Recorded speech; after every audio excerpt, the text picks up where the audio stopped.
तो आज हमारा टॉपिक है वाइंडिंग अप। इसकी हम टाइप्स और वाइंडिंग अप का मतलब जानेंगे, डीप में जानेंगे, ताकि आप कहीं भी एक्सप्लेनेशन देना चाहो या चाहे तुम्हारे एग्जाम्स हो या चाहे कहीं तुम्हारी प्रेजेंटेशन हो इसके ऊपर, तो आप इजीली क्लियर कर सकेंगे, आपको बेसिक अंडरस्टैंडिंग मिलेगी। तो इस वीडियो का मोटिव यही है कि एक बेसिक तुम्हें और इजी तरीके से एक अंडरस्टैंडिंग मिले। तो हम बताते चलो स्टार्ट कर देते हैं। वाइंडिंग अप है क्या? तो वाइंडिंग अप एक लीगल प्रोसेस है जहां पर तुम्हारी कंपनी को शट डाउन कर दिया जाता है, चाहे कोई सी भी कंपनी हो, उसे एक शट डाउन करने पर उसी को वाइंडिंग अप कहते हैं। तो इसके अंदर हम लिक्विडेशन कर देते हैं कंपनी का। तो लिक्विडेशन क्या है? लिक्विडेशन किसी भी कंपनी के एसेट्स को सेल कर देना। जब किसी कंपनी के एसेट को तुम सेल कर दोगे तो उससे हमें कैश आता है, और उस कैश से हम जितने भी हमारे कर्जदार हैं उन सबको पैसा देके हम कंपनी को बंद कर देते हैं। तो ये एक प्रोसेस था जो मैंने आपको एक इजी लैंग्वेज में बता दिया। तो अगर वाइंडिंग अप को तुम एक वर्ड में या एक डिफरेंट डिफरेंट या किसी भी वर्ड्स में कह लो, एक या लीगल डेथ कह लो, पर डेथ का यूज मत करना। ये लीगल टर्म नहीं है कि मतलब कहीं आप लिख के डेथ का यूज करो, कंपनी की डेथ हो जाना, तो ये लीगल नहीं है। तो ये मैं आपको सिर्फ समझाने के लिए बता रहा हूँ, किसी कंपनी का डेथ हो जाए। या आप दूसरी लीगल टर्म यूज कर सकते हो कि कंपनी का शट डाउन कर देना, कंपनी को बंद कर देना। या आप तीसरी टर्म भी यूज कर सकते हो कि कंपनी को लीगली प्रोसेस के साथ उसके सेलिंग वगैरह थोड़ी डेफिनेशन टाइप हो जाएगी। तो अब आगे बात करते हैं कि एक एग्जांपल लिया मैंने स्टार्टिंग में। वाइंडिंग अप है क्या? तो वाइंडिंग अप एक एग्जांपल के साथ बताता हूँ मैं।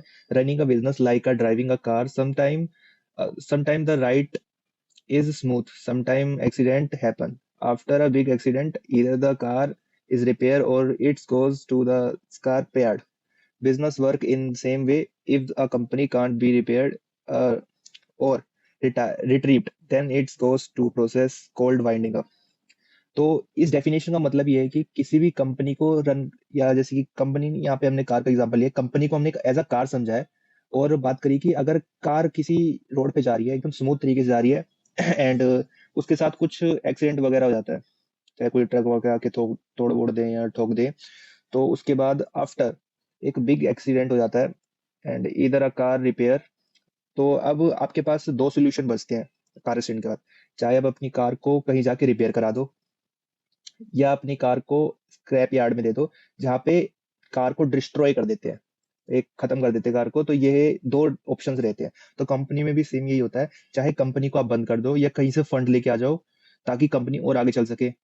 ये दो ऑप्शन आपके नॉर्मली रहते हैं। तो business work in the same way, तो इसने बता दिया कि बिजनेस भी सेम ऐसे ही वर्क करता है। If the company can't repair, अगर कंपनी रिपेयर कर सकती है, फंड के थ्रू रिपेयर होगी वो, हाँ तो रिपेयर हो जाएगी, नहीं तो रिट्रीव मतलब उसके सारे लिक्विडेशन कर देंगे, एसेट्स वगैरह सबको सेल कर देंगे। उसके बाद the goes to upon company process to winding up, तो उसका वाइंडिंग कर देंगे, कंपनी को शट डाउन कर देंगे।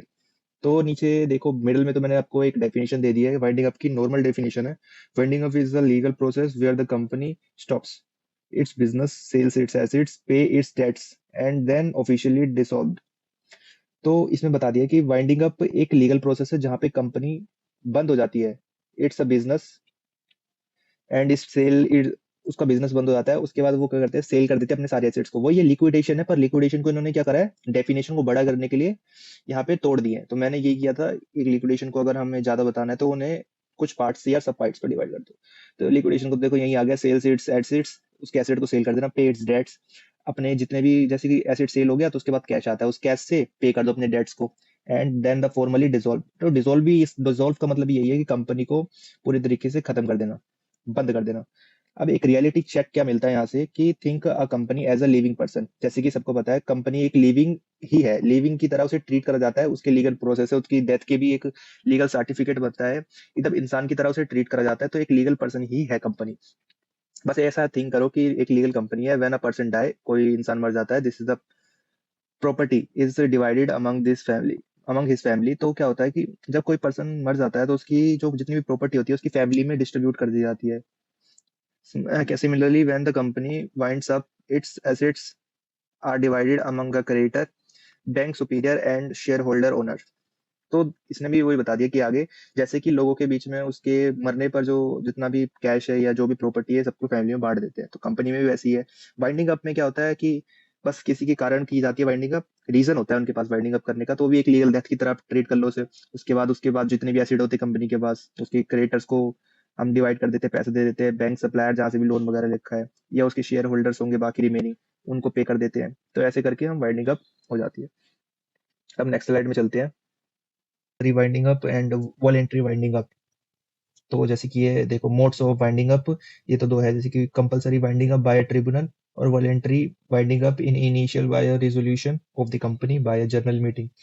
तो देखो मैं आपको छोटे छोटे यहाँ से एक शॉर्ट समरी दे देता हूँ, क्योंकि मैंने इसकी डेफिनेशन तो लिखी नहीं है, ये सिर्फ मेरे पास 4 पेजेस थे, मैं आपको ये समझाता हूँ, अभी आगे भी आपको अगली वीडियो में बताऊंगा। कंपलसरी वाइंडिंग अप तो काफी लंबा प्रोसेस है, आपको पहले बता देता हूँ। और ये ट्रिब्यूनल जो लिखा है, अब वाया ट्रिब्यूनल, ट्रिब्यूनल एक कोर्ट है, कि पहले क्या होता था, हम डायरेक्ट कोर्ट के पास जाते थे, किसी भी कॉर्पोरेट लॉ के ऊपर जो भी हमें शिकायत वगैरह होती थी उसे लेकर हम कंपनी के पास नहीं, मतलब एक अलग से नहीं जाते थे, सीधा हम कोर्ट चले जाते थे। फिर को इतने ज्यादा केसेस होते थे तो इन्होंने क्या करा, एक सेपरेट बना दिया इसके लिए, कि जहाँ पे तुम जाओ अर्जी लगाओ अपने लिए, जाओ अपने लिए अर्जी वगैरह लगा लो, पेटिशन वगैरह फाइल कर सकते हैं क्रिएटर्स, ये स्पेशल लॉ है। तो ट्रिब्यूनल को अगर मैं एक इंग्लिश में एक सिंपल वर्ड में बताऊं तो ये कॉर्पोरेट लॉ है, जहाँ पे तुम अपनी कोई भी पेटिशन फाइल कर सकते हो। हाँ, तो ये है।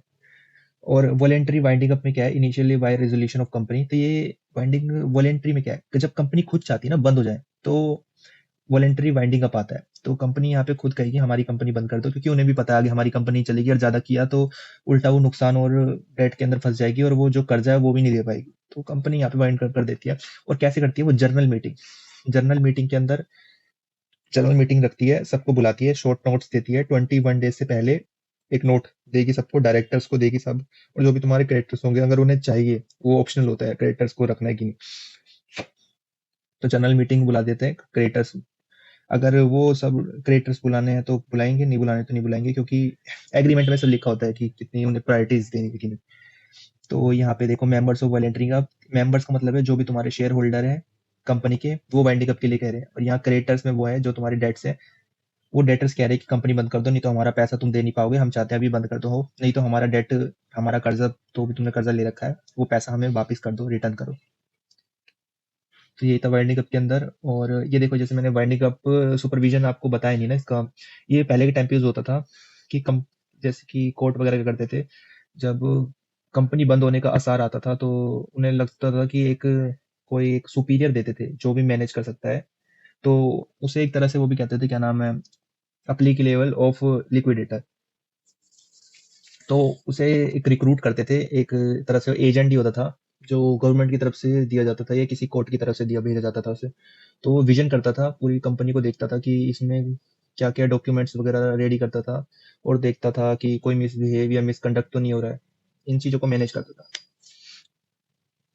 तो बस ये खत्म हो गई वीडियो, थैंक यू। अगर सही लगी तो अगला पार्ट भी देखते हुए जाना।